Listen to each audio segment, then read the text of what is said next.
بسم اللہ الرحمن الرحیم۔ السلام علیکم دوستو۔ آج فلسطین اور اسرائیل کے درمیان جو حالات ہے، جس حالات سے امت مسلمہ آج گزر رہی ہے، آخر کیا وجہ ہے کہ ظالم حکمران ہم پر مسلط ہے؟ آئیے اس کے تعلق سے ہم سے پچھلے امت یعنی بنی اسرائیل کی ہلاکت کی مثال پر غور کرتے ہیں۔ بنی اسرائیل پر اللہ کے عذاب کا پہلا وعدہ: بنی اسرائیل ہم سے اللہ کی چنندہ قوم تھی۔ اللہ نے ان میں انبیاء علیہ السلام بھیجے اور انہیں دیگر قوموں کی امامت کا ذمہ دیا، لیکن اس قوم نے گناہ اور معصیت کیے، رب کو ناراض کیا، شرک کیا، اللہ کے دین میں بدعتیں ایجاد کیے،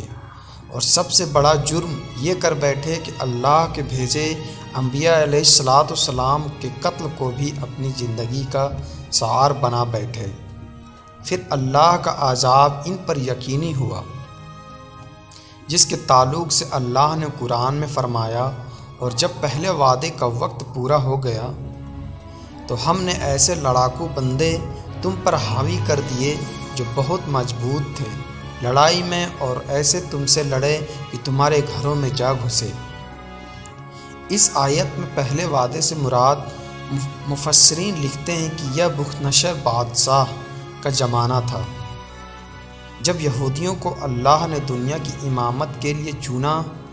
تو انہوں نے اللہ کی ناراضگی والے کام کیے اور دانیال علیہ السلام جیسے نبی کو تکلیف پہنچائی، تو اللہ رب العزت نے اپنے پہلے وعدے کو ان کے خلاف پورا کیا اور بختنصر کے ذریعے یہودیوں کو ذلیل کر ان کو اپنے ملک فلسطین سے نکال کر وہ اپنے ساتھ غلام بنا کر عراق لے گیا۔ بختنصر کی قید سے کئی سالوں بعد یہ آزاد ہو کر واپس آئے، لیکن اللہ کو پتہ تھا کہ یہ لوگ اپنی معصیت حد دھرمی سے باز نہیں آنے والے، تو اللہ نے ان پر دوبارہ اپنا غضب ڈھایا، جس کے تعلق سے اللہ تعالیٰ نے قرآن میں آگے فرمایا: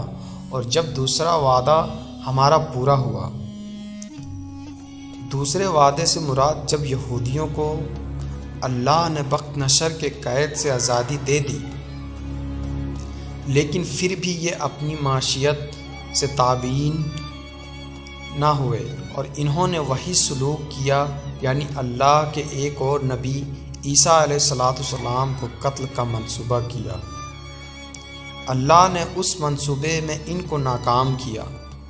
عیسیٰ علیہ السلام کو دنیا سے اٹھا لیا، اور آپ کے جانے کے 70 سال بعد اللہ نے یونان کے بادشاہ ٹائٹس کے ہاتھوں بنی اسرائیل پر ایسا قہر ڈھایا کہ انہیں کم سے کم 1900 سال کے لیے فلسطین کی سرزمین سے ہکال دیا۔ ٹائٹس نے بنی اسرائیل پر اس شدید طرح سے حملہ کیا کہ یہ قوم 1924 تک کہیں بس نہ سکی، پوری دنیا میں 1900 سال تک بھٹکتے رہے، جس کو آج بھی دی جیوس ڈائسپورا کے نام سے جانا جاتا ہے، یعنی اللہ نے انہیں پوری دنیا میں ذلیل اور رسوا کیا۔ یہ قوم ذلت کی زندگی جیتی رہی کہ یورپ کے اندر ان کے الگ علاقے ہوا کرتے تھے، جسے گیٹوس کہا جاتا تھا، مطلب جانوروں کے رکھنے کی جگہ۔ یہودی رکھے جاتے تھے، لیکن ان کا شر اور فتنہ ایسا ہی ہے کہ اس قوم نے کبھی اللہ کی نافرمانی سے توبہ نہیں کی، تو اللہ نے ان کو قیامت تک ہمارے لیے عبرت بنا دیا، اور وعدہ کر کے قرآن میں فرمایا: اور وہ وقت یاد کرو جب کہ تمہارے رب نے اس چیز کو طے کر دیا بنی اسرائیل کے لیے کہ قیامت تک میں تم پر ظالم اور جابر حکمرانوں کو مسلط کرتا رہوں گا۔ اور اللہ کی اس مار اور پھٹکار کا نتیجہ ہم ہر صدی میں دیکھ ہی رہے ہیں کہ یہودیوں کو کیا ملا ہے۔ ہر صدی میں ذلیل اور رسوا ہوئے، جانوروں کے ساتھ رکھے گئے۔ پچھلے صدی میں ہٹلر نے انہیں لاکھوں کی تعداد میں اذیت دے کر مارا، اور آج بھی جس طرح سے یہ لوگ انسانیت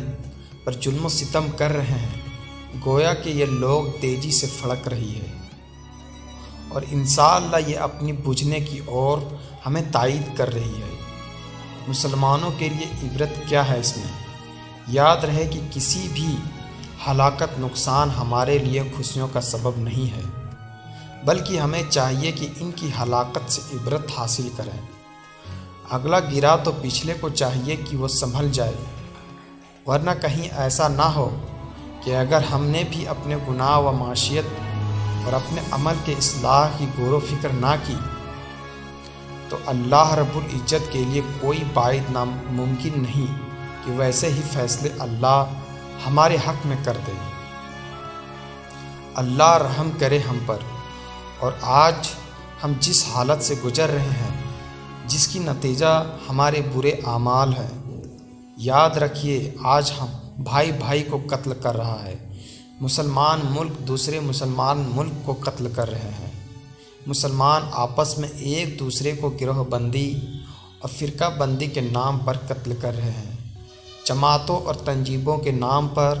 ایک دوسرے کو قتل کیا جا رہا۔ اور اس سے زیادہ افسوس کے ساتھ ہم کیا کہیں کہ ایک جماعت میں بھی دو لوگ آپس میں تیسرے کے خلاف چالے چل رہے ہیں۔ اتنے ہم گر چکے ہیں کہ اللہ رحم کرے، اور پھر جب اللہ کا عذاب آتا ہے